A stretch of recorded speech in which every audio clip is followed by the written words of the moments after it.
texto sagrado diz que ela ficou pobre.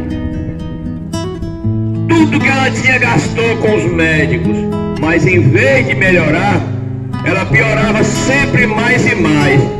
Mas ela tinha ouvido falar de um profeta, o homem da Galileia, o homem de Nazaré, o profeta Galileu. Ela ouviu falar desse homem, Jesus, que fazia milagre, que realizava curas. Hoje, se você está doente e ouvisse falar que tem alguém ali que é um curandeiro, você também ia procurar. E ela ficou de antena ligada, porque não tinha mais esperança para ela. Todas as suas esperanças tinham ido de água abaixo, tinha desvanecido as suas posses, os seus bens materiais, os seus recursos financeiros. Ela tinha dissipado, tudo tinha acabado com os médicos. Mas o texto nos diz que em vez de melhorar, ela piorava sempre mais. Desde a sua primeira menstruação, nunca mais parou de sangrar.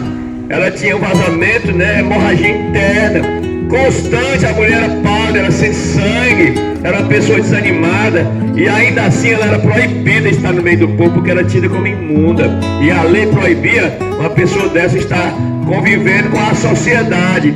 Mas ela um dia ouviu falar de Jesus, e ela creu em seu coração. Ela disse consigo mesma: é minha única chance, é minha única esperança de cura, porque ele faz milagre. Porque ela viu falar que ele transformou a água em vinho em grande quantidade. Ela ouviu falar que ele caminhara sobre o mar e não afundava. Ela tinha ouvido falar que ele tinha dado ordem às ondas do mar que parasse, que se aquietasse. Ela também tinha ouvido falar que uma certa vez ele abraçou um leproso, que ninguém pode nem triscar, que a lepra pega, é contagiante. Mas Jesus abraçou aquele leproso, e aquele leproso ficou curado no mesmo instante, Ela ouviu falar que ele tinha multiplicado pães para 5.000 pessoas, e a fé foi gerando dentro dela, porque a palavra de Deus diz que a fé vem pelo ouvir. A fé vem pelo ouvir a palavra de Deus. A sua fé vai crescendo, vai aumentando com as suas experiências de vida. Você vai andando, vai caminhando, ouve um testemunho de um irmão, de uma irmã que recebeu uma cura, de um irmão que era perdido no lamaçal de pecado e hoje é um servo de Deus, tem uma vida transformada. Aí você diz assim: foi um milagre essa pessoa aí. Eu conhecia ele, era com 2 litros de cachaça na mão, carteira de cigarro no bolso, um rádio no ombro. Hoje ele está salvo, servindo a Deus. É um milagre. Então a fé vem pelo ouvir. E essa mulher ouviu todos os relatos. Essa mulher tinha uma hemorragia interna desde pequena, desde ela da sua juventude, essa hemorragia. E ela há 12 anos esperava a cura. Ela ouviu falar do mestre da Galileia, o profeta da Galileia, um homem simples, filho de um carpinteiro, lá de Nazaré, uma cidadezinha pequena, um povoazinho de aproximadamente apenas 300 habitantes. Tão pequena era aquela comunidade. E ela creu no seu coração pela palavra, pelos testemunhos, que não foi só um que falou. Assim como você também está ouvindo o Evangelho, não é só pelos meus lábios, mas pelos lábios de muitos. São muitas testemunhas, somos uma nuvem de testemunha. Estamos cumprindo o ide do Senhor, que disse: ide por toda parte, pregar o meu Evangelho a toda criatura. Todo aquele que crê e for batizado será salvo. Os que não creem, porém, estão condenados. É crendo e confessando com a boca e crendo com o coração que se obtém a salvação. E aquela mulher ouviu falar, ouviu um barulho passando na rua. E quem é que vem ali? E disse assim: aquela multidão ali está seguindo a Jesus de Nazaré, o profeta da Galileia. E pois eu quero seguir também, porque eu ouvi falar que esse homem cura, esse homem salva, esse homem liberta, esse homem perdoa pecado. Eu ouvi falar tudo isso dele. Eu só ouvi falar coisas boas que ele realiza. E essa mulher saiu em busca de tocar em Jesus, mas a multidão era imensa e Jesus estava no centro. E ela colocou no seu coração um desejo de tocar nas vestes de Jesus. O interessante, irmão, que nessa caminhada de Jesus, ele estava indo para a casa de um chefe da sinagoga, uma pessoa importante, por nome Jairo, que tinha uma filha também de 12 anos. A filha de Jairo tinha 12 anos, olha a coincidência. Há 12 anos a mulher sofria de fluxo de sangue, hemorragia interna.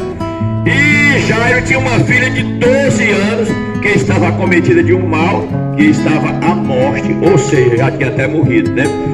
E Jairo mandou pedir a Jesus que fosse. Essa caminhada de Jesus, essa saída de Jesus, o destino dele era a casa de Jairo, o chefe da sinagoga, para curar sua filha que estava enferma, que estava à morte, moribunda. E no caminho aparece essa mulher, que antes de Jairo ela recebe um milagre antecipado, né? Ela corta ali, porque Jesus estava indo fazer um milagre na casa de Jairo. Mas uma mulher que tinha um fluxo de sangue há 12 anos, já tinha esperado mais. 12 anos ela esperava. E ela colocou no seu coração uma fé, uma certeza, porque você tem que crer. Sem fé é impossível agradar a Deus. Aquela mulher creu, colocou no seu coração uma certeza, uma convicção. Ela disse para si mesma: se apenas eu tocar na barra da sua veste, eu serei curada. Se eu triscar com a ponta dos dedos nas roupas dele, no manto dele, eu vou ser curada. E ela furou aquela multidão, mesmo doente, fraca, mas ela tocou, abaixou-se e tocou na barra da roupa de Jesus. Naquele momento Jesus para no meio daquela multidão e se vira e olha para os lados e interroga e perguntando: quem me tocou? Ora, quem me tocou? E Pedro se adianta: mas Senhor, como é que você faz uma pergunta dessa?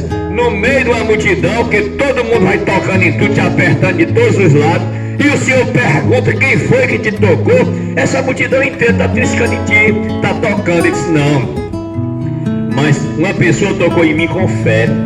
Uma pessoa tocou em mim diferente, porque eu senti, disse Jesus, que de mim saiu virtude, que de mim saiu poder. Eu senti que de mim saiu unção. Eu senti que de mim saiu uma cura. E aquela mulher não podendo mais escondê-la, porque muitas vezes a pessoa recebe um milagre e não quer dizer, né, irmão? Recebe um milagre e fica calado, fica devendo, irmão, porque tem que dar testemunho. E diz que aquela mulher, trêmula e tremendo de medo, ela se acusou de: Senhor, foi eu te toquei, porque há 12 anos eu sofria de uma enfermidade, de um fluxo de sangue, gastei tudo com os médicos, nada consegui, mas eu ouvi falar do Senhor. Eu ouvi um comercial, porque eu ouvi badalar, não tinha rádio nem jornal, mas aquela mulher ouviu a badalação, porque Jesus se tem tornado naquela região uma celebridade. Jesus naquela região, naquela época, era uma celebridade, era uma pessoa muito importante, porque ele arrebatava multidões. A dificuldade dele era se encontrar só. Para se achar só, ele tinha que ir para os montes à noite, orar e dormir só, para comer um sacrifício, porque o povo não deixava. Jesus era cercado de grandes multidões, era uma celebridade, e todos que se achegavam a Jesus recebiam milagre, ou na sua vida psíquica, ou na sua vida espiritual, ou na saúde. Ninguém saía sem receber, ou na libertação a pessoa recebia. Todos que se encontravam com Jesus recebia uma cura, recebia um milagre, algo sobrenatural, algo de Deus. Por isso as multidões o cercavam, né? E aquela mulher, para se encostar em Jesus, teve que furar o bloqueio da multidão. E aquela mulher recebeu a sua cura, e Jesus disse: vai, filha, a tua fé te salvou. Não só curou, porque Jesus veio fazer duas obras: curar e salvar. Curar e salvar. Ele veio fazer as duas obras juntas, né? Quando Jesus cura, ele liberta, ele salva, ele faz milagre. Ele é o mesmo ontem, hoje e será para sempre. E ele disse mais: onde houver 2 ou 3 reunidos no meu nome, eu estarei no meio. Está aqui, ó. Pela palavra nós cremos que ele está aqui no meio. Ele disse: ó, onde houver 2 ou 3 reunidos no meu nome, ali eu estou no meio, eu estou no meio, estou no meio. Ele está no centro, irmão. Ele está aqui. Eis que estarei convosco todos os dias, até a consumação dos séculos. É promessa de Jesus Cristo. Ele não é homem para que minta, e nem é filho do homem para que se arrependa. Ele diz: operando eu, quem impedirá? Quem pode desfazer o que eu faço? Se eu fechar, está fechado. Se eu abrir, está aberto. Se eu mandar, está mandado. Eu faço, desfaço, eu mando, desmando. Deus, Senhor Jesus, é aquele que manda e não é mandado, aquele que dá ordem e não recebe ordem, aquele que mata e não vai preso, ele tem autoridade de tirar a vida, irmão, porque foi ele que deu a vida. Ele tem todo o poder, está em suas mãos, sobre a tua vida e sobre a minha vida. Não há grande nem pequeno diante do Senhor, não há sábio nem ignorante. Para ele todo é igual, baixo, alto, gordo, magro, preto ou branco. Ele não faz acepção de pessoa. Para ele não tem grandão e nem pequeno, mas diante dele todos os grandões se rebaixaram e se humilharam. Mas naquele momento que aquela mulher recebe uma cura, chega alguém da parte de Jairo. Alguém chega e diz: não incomode mais o mestre, Jairo, porque tua filha já morreu. Que notícia trágica, irmão, que notícia triste. O chefe da sinagoga foi o primeiro que pediu o milagre, não deu tempo de receber. Uma mulher recebeu o milagre na frente, interrompeu Jesus, deu uma parada na caminhada. O milagre dele atrasou para chegar na casa do homem, e veio uma notícia trágica dessa, dizendo: não, é Jairo, pode deixar o mestre, não incomode mais ele não, que a tua filha já morreu, não tem mais jeito não, está morta. Mas Jesus pega aqui em Jairo e diz: Jairo, não temas, não temas, somente crê. Não escute isso não. Não escute palavra negativa não. Não escute não palavra negativa que ele mata por dentro. Escute palavra boa. Jesus disse: então somente crê que a tua filha viverá. E Jesus foi lá na casa de Jairo. Quando chega, essa parte está registrada em alguns evangelhos, né? Não está só em um evangelho, mas tem uns evangelhos que diz que eles estavam tocando. Quando morria alguém, eles tocavam as flautas, as coisas lá, e aquele era motivo de choro. Mas Jesus disse: não, para de tocar, a menina não está morta não, está dormindo. Mas eles riram de Jesus, zombaram de Jesus. Que rir dormindo o quê, rapaz? Nós conhecemos quando alguém está morto, nós já pegamos nela, não tem mais fôlego nela, não tem mais vida nela, ela está gelada e dura. Era como se fosse, irmão, o legista lá do IML. Os médicos legistas vieram, fizeram o exame e constataram que está morta. Aí zombaram de Jesus. Mas Jesus não deixou ninguém entrar dentro da sala onde a menina estava, senão somente o pai e a mãe da menina, que era o dono da casa, e também Pedro, Tiago e João. Pessoas de fé. Jesus entra e olha para aquela menina e diz: menina, eu te digo, talita cumi. Quer dizer, menina, eu te digo, levanta-te. E a menina ali abre os olhos e se senta, e ele diz para o pai e para a mãe: dê a ela comida, porque ela estava fraca, né? Ela tinha há muitos dias que não comia por uma enfermidade. Quando Jesus a ressuscita, lhe torna a dar a vida, a doença foi embora e a menina tinha que comer para se restaurar suas forças. Dê de comer a menina. Então Jesus fez esse segundo milagre. Mas a multidão quer impedir. Aquela mulher só tocou porque ela estava muito determinada. Ela entrou rasgando a multidão. Ela disse: é tudo ou nada, é minha última chance. Nem que eu morra, eu me rasgue aqui no meio dessa multidão. Eu vou furar esse bloqueio, eu vou entrar pelo meio. A educação vai para as cucuias, né? Nessa hora a educação se acabou-se. O estilo, ela saiu se rasgando, caindo, se arrastando, e tocou na barra do manto de Jesus, porque ela tinha colocado dentro dela uma certeza, uma fé, uma convicção, uma garantia de que ela ia receber a cura. E você acha que o ser humano coloca isso no coração? Não é não, irmão, foi o próprio Jesus. O próprio Espírito de Deus fortaleceu aquela mulher, colocou dentro dela uma fé sobrenatural, porque a fé verdadeira para a cura, para o milagre, ela é sobrenatural. A fé é dom de Deus, ela é Deus que coloca no coração. Foi o próprio Deus que disse: olha, tu vai crer que tu vai receber. Aquela certeza, aquela convicção de que ela ia ser curada, porque não tinha mais esperança para ela não tinha mais saída e nem alternativa. Talvez a sua vida também esteja assim. Você não encontra mais amparo, não encontra mais saída, já procurou em 4 cantos do mundo, não tem alternativa, não tem saída para o seu problema, para a sua causa. Mas Jesus Cristo, ele tem a solução para todos os problemas. Agora tem o tempo dele. Não é na hora que você quer, não é na hora que eu quero, não é na hora que eu determino. Tem irmãos que pregam aí e diz que determina, que bota Deus no canto e obriga Deus. Meu amado irmão, Deus é soberano. Ele é o Rei dos Reis, o Senhor dos Senhores. É Ele que sustenta o universo.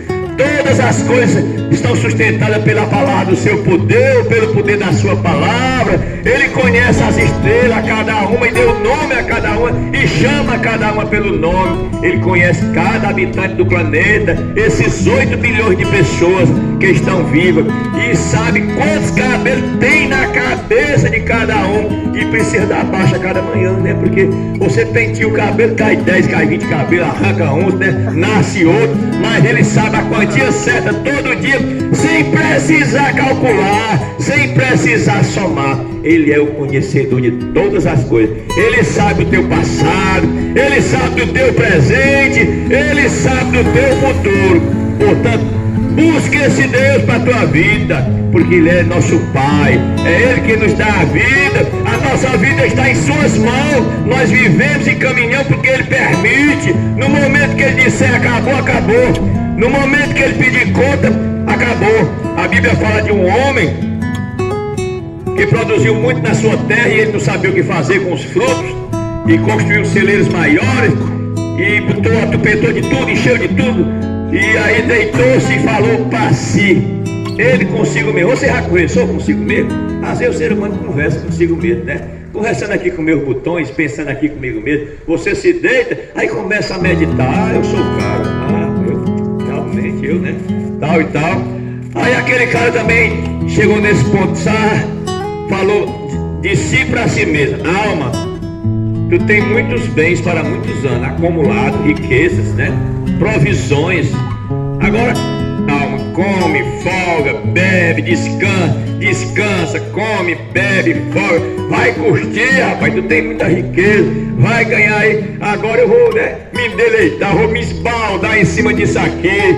Mas sem pensar que era Deus que dava, sem pensar que tinha alguém necessitado, sem nunca ter feito uma oferta, sem nunca ter dado uma esmola. Eu conheço gente rica, eu conheço gente que tem condição, que ele nunca deu uma esmola.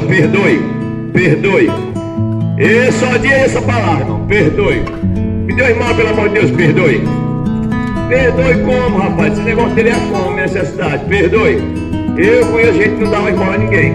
Pode ter sobrando. E a pessoa pede e diz: perdoe. Não sei se Deus perdoa, não.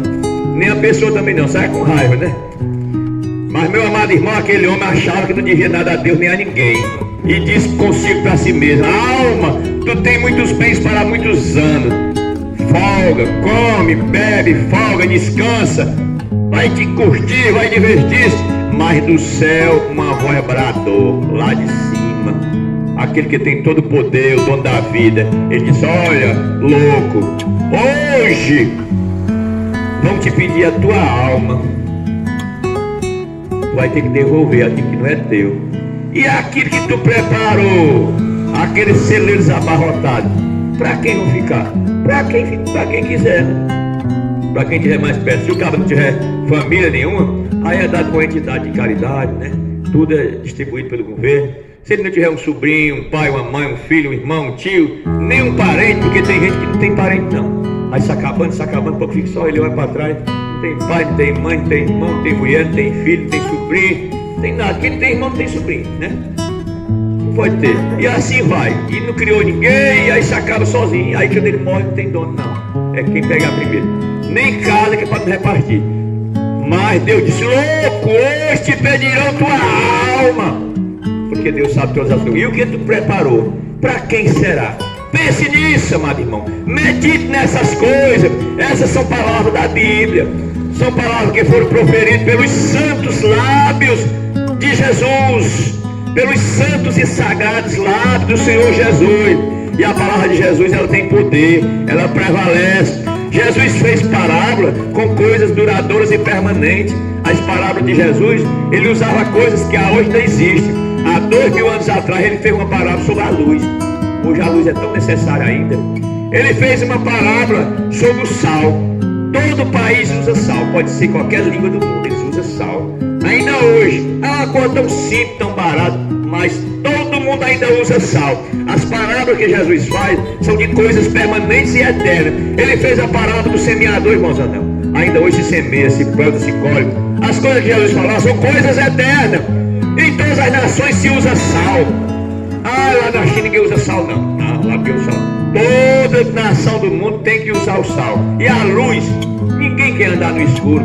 Jesus fazia parábola de coisas eternas. Ele fez parábola de água, irmãos. Eu sou a água da vida. Ninguém vive sem água. Ele fez parábola do vento. Olha aí o vento.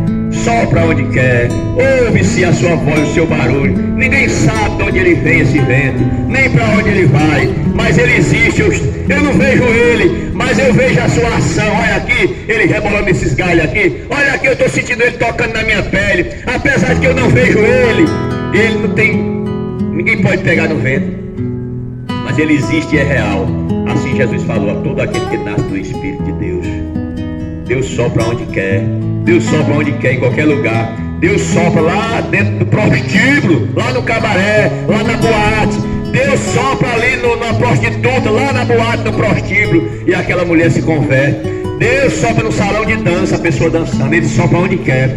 Deus sopra aonde Ele quer. Ele sopra. O Espírito dele tem autoridade para salvar, seja em qualquer canto do mundo. Ele sopra onde quer e ninguém pode impedir de o vento soprar. Está aí, irmão, uma prova viva do poder de Deus, da existência de Deus. Você não vê o vento. Ah, eu não estou vendo nada, mas está aí o barulho do vento, o som dele. Você sente ele na pele, a sua pele recebe. Você vê o mover. Tem vento tão forte que arranca até casa, sem que você veja. Porque muitas vezes a pessoa quer ver a Deus. Você tem que sentir o poder de Deus na sua vida, né? E saber que o que Ele deixou escrito é a verdade. E Ele disse: Pai, santificai-os na verdade. A tua palavra é a verdade. Amado irmão, eu vou já passar aqui o microfone aqui para o amado irmão Vandier, que vai nos trazer também aqui uma saudação, uma oração. Esse homem de Deus é um homem, né, que ora, que tem